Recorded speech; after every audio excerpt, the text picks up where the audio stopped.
Hola, ¿cómo están? En este video les vengo a hablar sobre el libro Trabajos del Reino del escritor mexicano Yuri Herrera.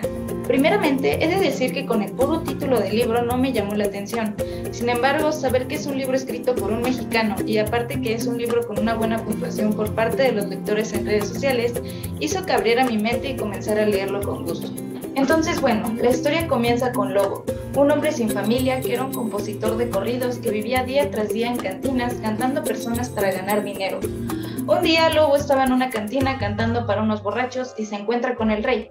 Ambos se conocieron porque los borrachos no le querían pagar a Lobo por sus corridos y el rey salió a su defensa y le obligó a uno de ellos a pagarle.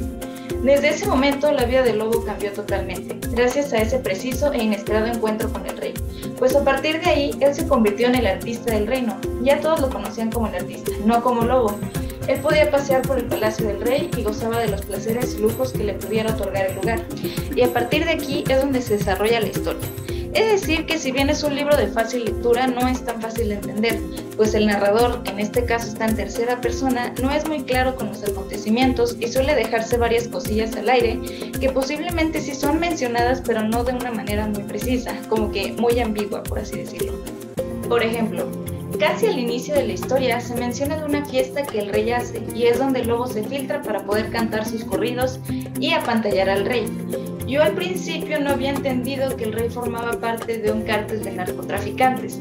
O sea, si bien se menciona que el rey hizo una fiesta para formar una alianza entre los dos capos, me imaginé que era para mantener la paz entre ambos bandos.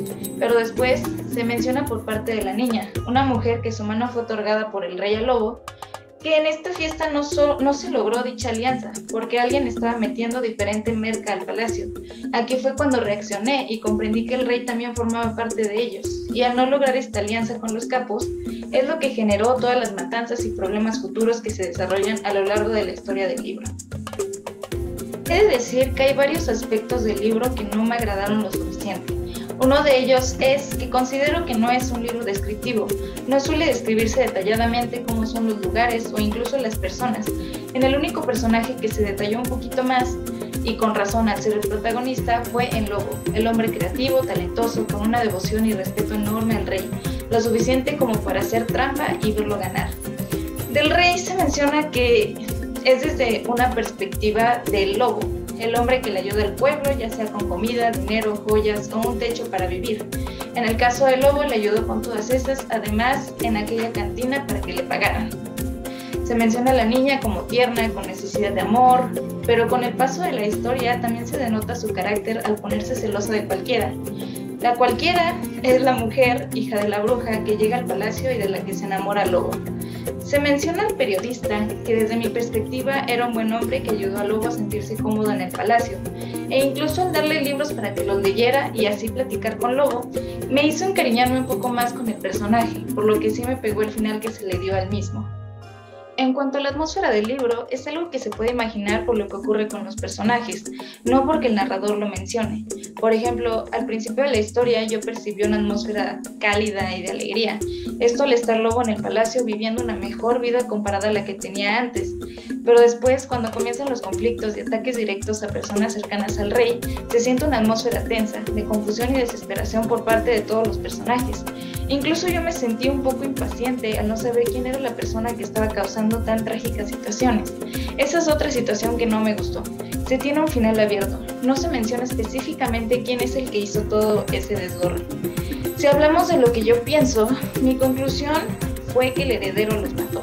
Pues al final de la historia, el gerente le dice al lobo que mató al traidor porque ya era un cartucho quemado, pero que él todavía servía. Entonces, pues queda implícito, pero claro, no puedo asegurar que en realidad fue él, porque también pudo haber sido el joyero, los militares u otra persona. Algo que me pareció muy interesante es cómo a lo largo de la historia le terminas agarrando cierto cariño al lobo, e incluso se nota con los mismos personajes. Por ejemplo, bueno, lo que voy a decir es una teoría que yo formé, que es con el final del libro donde sale el gerente pidiéndole al lobo que sea de nuevo el artista del reino. Aunque a lo largo del libro no se crea una relación cercana entre el gerente y Lobo, al final, en vez de matarlo o hacerle algo para obligarlo a ser de nuevo el artista del reino para el heredero, le da dinero para que huya y no vuelva nunca. O bien, como lo mencioné antes con el periodista, que le daba libros para que alimentara su vocabulario, o la cualquiera que le daba afecto amoroso y le dejaba ver sus sentimientos reales para que él pudiera mimarla. Todas las actitudes del lobo permite sentirse cerca de él y tener empatía con su situación. Otra de las situaciones que me llamó la atención también fue casi al final de la historia. Es cuando Lobo vuelve a salir a las calles de las cuales estuvo sobreviviendo por casi toda su vida. En la forma en como yo interpreté, parecía que Lobo sentía cierta nostalgia de sus días. Incluso puedo decir que muy probablemente extrañaba no tener que complacer a nadie más. Pero de la misma forma estaba esa parte donde no aceptaba que él tuviera que vivir una vida tan difícil para llegar a donde estaba ahora, y que los demás, la sociedad marginada, tuvieran que pasar por lo mismo que él o incluso peor.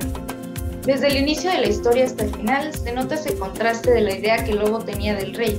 Al principio literalmente lo tenía en un pedestal, pero para el final de la historia solo quería huir del lugar, pues estaba casi seguro que el rey quería matarlo al haberlo sobajado con los demás por medio de un corrido, que aunque claramente no fue a propósito, sí causó furia al rey, más porque la situación actual de ese entonces no era favorable para él, y con ese corrido mucho menos, pues su apariencia se había contaminado.